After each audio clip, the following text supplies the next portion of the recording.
Today will be the last lecture of concrete technology, and this is particularly a short lecture. So let us start with further advances in concrete technology. First, now we have this lightweight concrete. In the previous lecture we finished with the polymer concrete. This we have lightweight concrete. As the name suggests, it is a lightweight, so the density of this concrete is lesser, significantly lesser than the normal concrete density, which lies around 2500 kg per meter cube. So this is specially prepared for certain situations or certain cases, and it has a lot of air voids inside it, which makes it lighter in weight as well as in density. Now, in which situations do we require air voids? First of all, if our intention is to make a lightweight concrete such that it does not put load on the slab or load on the beams, because the walls which we construct over the slab, they transfer the load through the slab to the beams and then to the columns. So if we do not want, and the walls that we have in our house, they are called as partition walls. So one of the uses of this lightweight concrete is to use it as a partition wall, and if we do not want our partition wall to put much load on our slab, then we may design it to be a lightweight one. Second, one of the very important uses of lightweight concrete is that since it has a lot of air into it, air is a very good insulator. It is a good heat insulator. Even in our jackets we have a lot of air, so that air can be proven to be a good insulation in cold regions. So the walls that are built using this lightweight concrete, they are good insulators for heat. So first of all, lightweight concrete is the one which has density much lower than the typical concrete.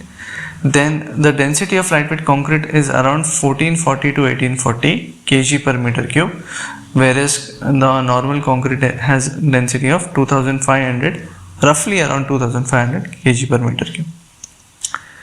The lightweight concrete is made using lightweight aggregates. So generally the sedimentary aggregates are the ones which are light in weight or which have a much lesser density. So those rocks are more used as aggregates for making this lightweight concrete.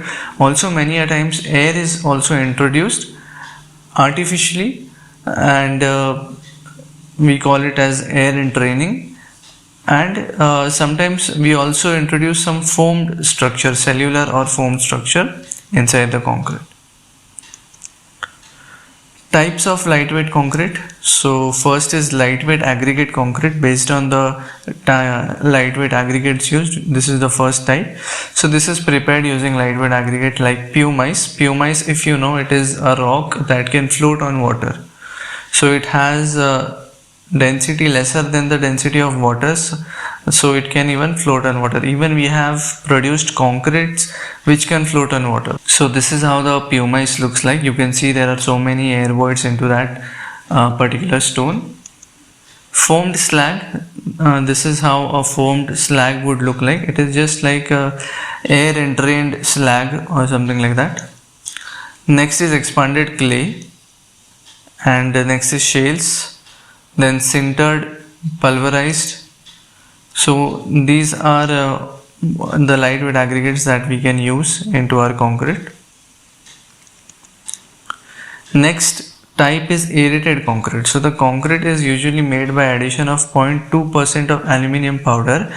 This aluminium powder will react inside the concrete to form hydrogen bubbles. Now you know that hydrogen bubbles have very less density and they tend to rise up, right? So if these hydrogen bubbles are formed inside the concrete, they will create a lot of voids and interstices, making the concrete inherently lighter in weight. So such concrete is called as aerated concrete.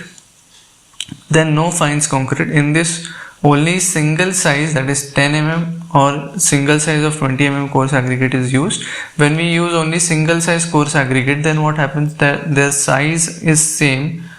Okay, so there are a lot of voids in between. But if we use graded aggregate, that is different size of aggregate, then the size which is smaller to these, they will come and fill these voids, right?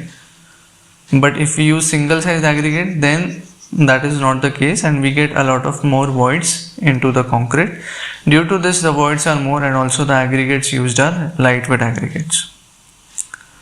Then uses of lightweight aggregate, as I already told you, due to air voids being present in the lightweight concrete, it forms excellent heat insulating material for construction of partition walls, and we also use it for insulation of water pipes. So these are three different uses, and there are further many more uses where we can have lightweight concrete. One thing that is not good about lightweight concrete is its strength. So it does not have much strength as compared to the normal dense concrete for obvious reasons.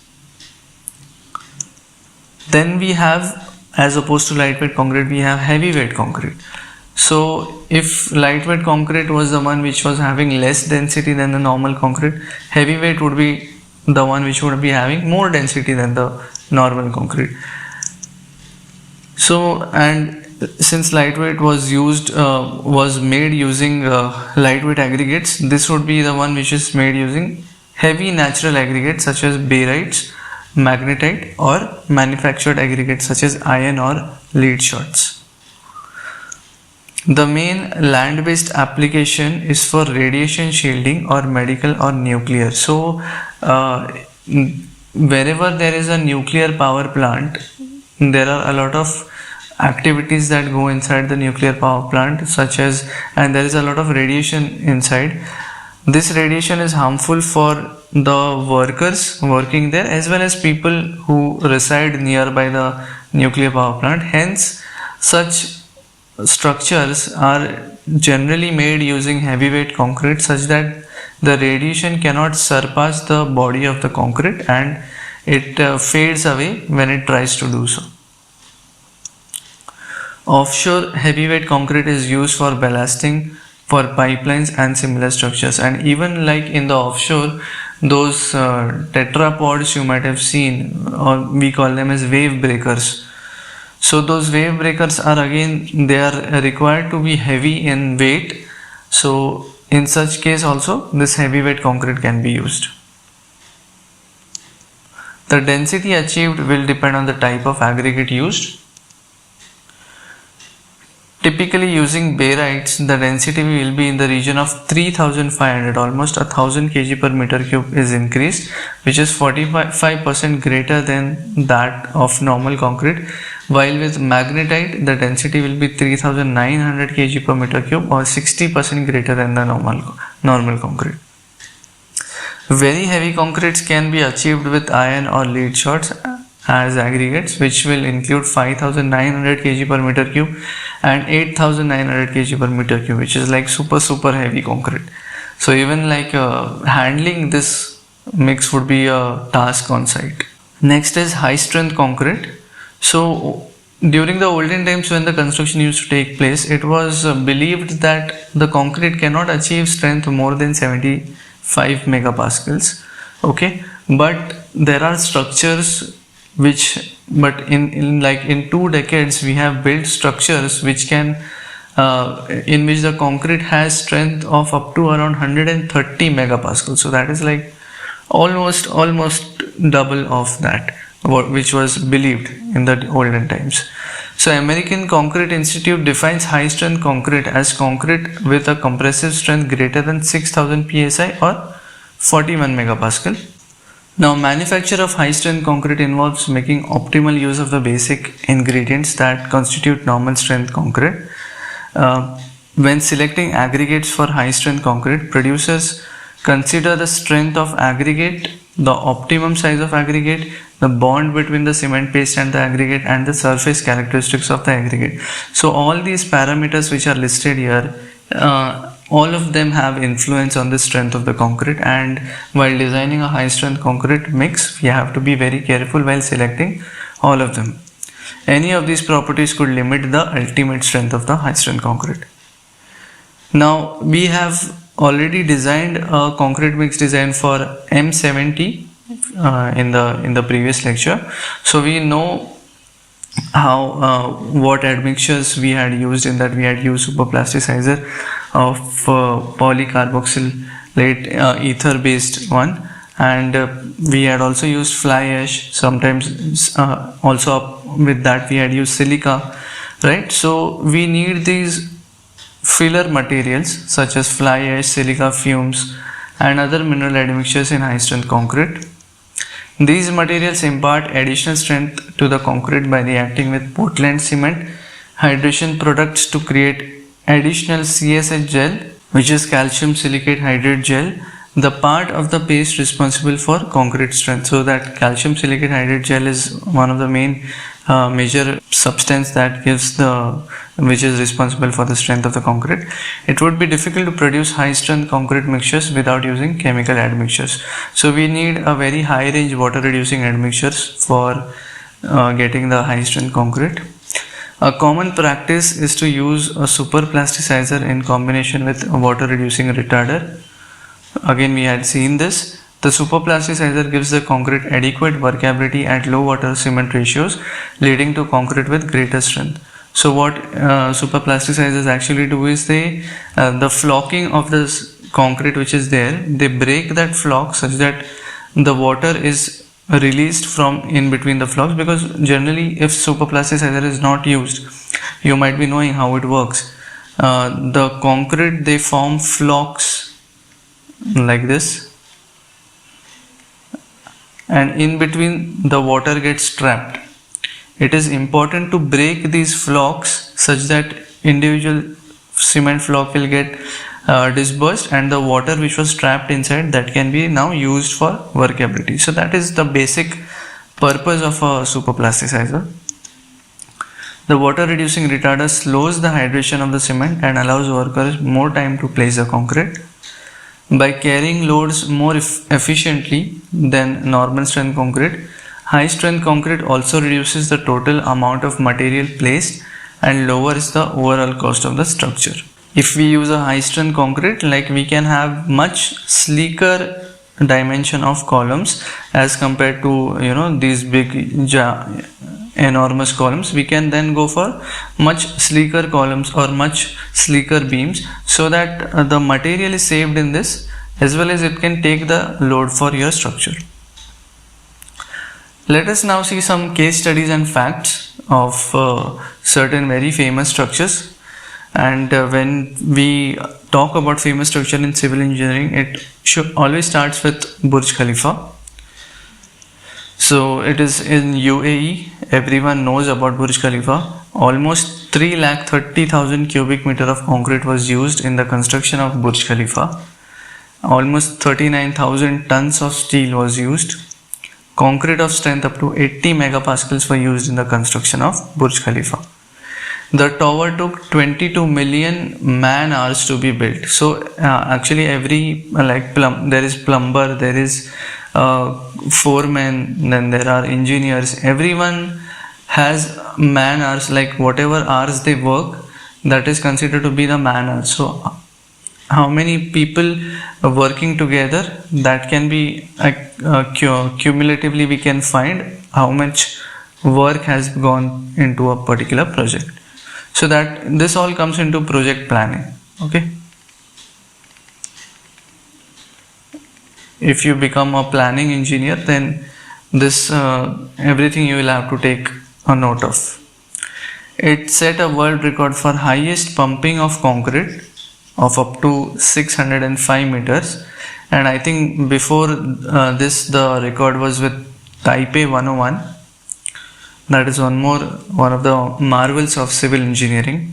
It has a mass tuned damper into it, so if you can get some time, you can always look into Taipei 101.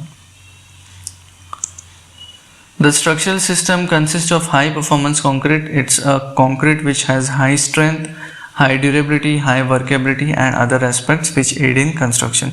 So high performance concrete was used in Burj Khalifa. Next, we have this beautiful bridge, and it is the Millau Viaduct. It is in France, and it is the tallest bridge that is there on earth.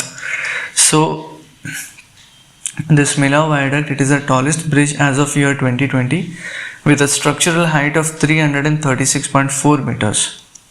It is world's longest suspension bridge in around 8,071 feet. The project required about 1,27,000 cubic meters of concrete and more than 19,000 tons of steel was used. The sustainable lifetime of this bridge is estimated to be around 120 years. So this is what the designers who design structures, they give a definite amount of lifetime, but it is not that after 120 years the bridge won't exist. It will exist for like centuries to go, but this is generally, it has to be given by the designers. Next we have National Stadium. It is also called as Bird's Nest Stadium, and it is in China. You can see this beautiful structure. So the stadium has a capacity to seat around 90,000 people. It was used in Olympics, and I think it will be again used in 2022 Olympics, if I'm wrong, correct. It is estimated that about 42,000 tons of steel was used for construction purpose. And the next we have our very own famous Statue of Unity, which is there in India. So the core of this statue, the way how the statue was created was a core was created at center, and then around that the steel work was done.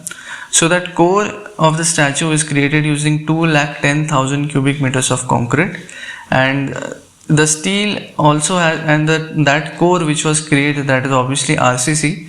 So the steel we can bifurcate it into two parts. One we can say that structural steel, the other we can say as reinforced steel. So this is the one that goes into the concrete, and this is the one which was used to create all those outer material. This fabric and everything, is head and all those things. So 6,500 tons of structural steel was used and 18,500 tons of reinforced steel was used. So that's it for this lecture, and yeah, all the best for your exams. Till then, take it. Thank you.